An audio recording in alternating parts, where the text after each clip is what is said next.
est-ce que Salah pourra être le pharaon qu'on souhaiterait qu'il soit pour cette CAN 2022? Mais sincèrement, je n'ai pas beaucoup d'espoir sur cette équipe d'Égypte. Je n'ai pas du tout d'espoir sur cette équipe d'Égypte parce que je ne pense pas qu'elle soit prête. Et Mohamed Salah est un peu trop seul. Justement, comme vous l'avez si bien souligné, c'est le seul joueur aujourd'hui sur qui on essaie de jouer tout le temps. Et quand il vient en sélection, ce n'est pas la même chose qu'il fait à Liverpool. Donc, ça va être difficile pour lui. Lui va essayer de faire encore une fois ce qu'il sait faire de mieux. On l'a vu il y a 2 ans, 3 ans, si vous voulez, lors de la CAN à la maison, en 2019, que ça a été difficile pour lui. Et quand il n'était pas bien, l'Égypte a été sortie de la compétition. Parce qu'on essaie toujours de jouer pour lui, avec lui à chaque fois, alors que justement les adversaires aussi se préparent parce qu'il y a ça là et qu'on va au moins lui barrer la route. Donc, quand il se trouve dans ce genre de difficultés, c'est difficile pour lui. Aussi marrant que ça puisse paraître, j'ai la même analyse que Steven. Je crois. Bon, il y a 2 équipes auxquelles je crois absolument pas. C'est le Gabon et l'Égypte.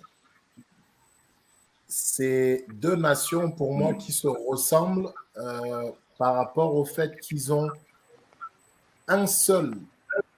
Brice ne va pas être content. Attention. Oui, on va s'appeler après. Non, je disais que pour moi, elles se ressemblent parce qu'ils ont une seule star, une seule vraie star. Et c'est des gens qui veulent mettre de la propreté, de l'ordre autour de leur sélection, mais ils sont trop seuls. Et donc, ça les décourage. Et je pense qu'ils viennent alors pour Salah, peut-être pas, mais ils viennent peut-être un peu plus avec obligation que réellement par intérêt footballistique et patriotique. Et je pense qu'au vu des intérêts qu'ils ont dans leurs clubs respectifs, je pense que ça passe un petit peu avant l'équipe nationale. Et aujourd'hui, Salah, il est dans une année charnière parce que cet été, Salah ne peut plus rester à Liverpool. Et il faudra qu'il fasse une très grande deuxième partie de saison en sachant que même s'il est un taulier, il aura loupé une partie avec la CAN. Et il faudra qu'il récupère et il faudra qu'il se repose. Donc, je pense que ce n'est pas cette CAN-là où il faut attendre un Salah extraordinaire et merveilleux. Moi, je n'y crois pas du tout. Je crois qu'ils vont faire une compétition lambda, normale, mais je ne les vois pas passer. Après les poules, je les vois se faire éliminer tout de suite. Je préfère rapidement passer la parole à Francis parce qu'il est du côté de l'Égypte, donc au Caire, au cœur même de l'Égypte, comme on dit. Francis, est-ce que ce type de discours peut passer en ce moment? Pour dire qu'ils vont être uniques. Ça va passer. Alors, c'est vrai que c'est comme si Cyril vivait en Égypte.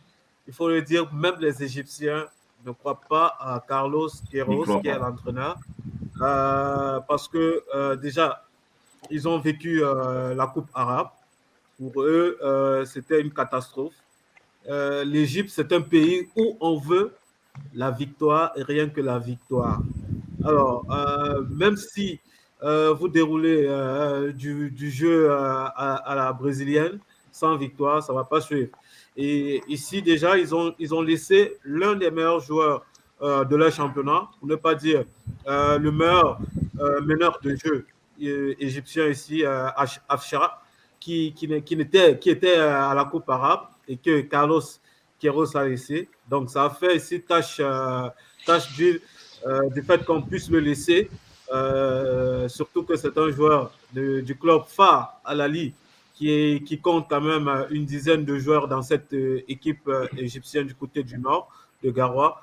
Donc aujourd'hui, oui, Mohamed Salah est attendu. Oui, Mohamed Salah doit écrire son nom avec cette sélection cette année. Est-ce que c'est donc possible au vu de ceux qui sont en train de monter depuis le début? That is the question. On attend juste le début de la compétition. C'est vrai que le match de demain sera quand même celui qui déterminera le restant de la compétition, parce que c'est quand même contre l'une des meilleures équipes aussi africaines sur papier, il faut le dire, le Nigeria, qui joue quand même aussi presque à domicile. N'oublions pas que la sélection quand même est à côté d'une ville qui est voisine au Nigeria. Mais concernant quand même cette sélection égyptienne, Carlos Queiroz est vraiment, vraiment attendu à partir de la première journée qui se jouera demain. Steven, je préfère te redonner la parole avant de passer à la vie de Dr Gandou, parce que tu as été coupé tout à l'heure. Est-ce que tu peux revenir sur ta lancée très rapidement en 2 minutes et terminer? Oui, non, je pense que Cyril et Francis ont, on va dire, complété un peu ma pensée sur cette équipe d'Égypte. Comme je disais, je ne l'attends pas du tout sur cette compétition. Ce n'est pas leur année, ce ne sera pas leur année. Et encore moins Mohamed Salah, qui, je l'ai dit, est un peu trop seul dans cette équipe-là. En Égypte, comme Francis l'a dit tout à l'heure, on le voit même à travers leur club. Ces gars, ils veulent juste gagner, ils veulent toujours gagner. Et pour l'instant, ça ne marche pas trop. Carlos Queiroz est arrivé il n'y a pas très, très longtemps et on sent qu'il n'a pas encore sa main sur cette équipe-là. Je ne veux pas dire qu'il ne connaît pas encore les joueurs, mais en tout cas, il n'a pas encore sa main sur cette équipe-là. Du coup, ce sera compliqué. Et puis, ils ne sont même pas dans un groupe aussi facile. Hein. Donc, peut-être qu'ils vont s'en sortir, aller au-delà des poules, mais dès la phase d'élimination directe, ce sera très compliqué. On l'a vu, comme je disais, lors de leur canal à la maison, qu'ils ont été éliminés très, très rapidement par une équipe d'Afrique du Sud qui n'avait rien monté dans la compétition. Ça a été une grosse surprise. Mais c'est ça l'Égypte aujourd'hui. Ce n'est plus l'Égypte dominante des années 2000 où ils font le triplé 2006, 2008, 2010. Aujourd'hui, cette équipe-là, elle est trop faible. En tout cas, elle est moyenne. Et il y a une grosse star, Mohamed Salah, et puis derrière, on va dire entre guillemets, c'est le néant, parce que c'est vrai qu'il y a des joueurs du club de la Ligue, qui est le meilleur club d'Afrique aujourd'hui.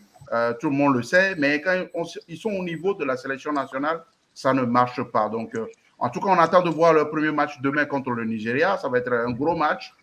Après, on pourra en reparler. Mais en tout cas, moi, je ne les vois pas aller au bout de cette CAN 2021.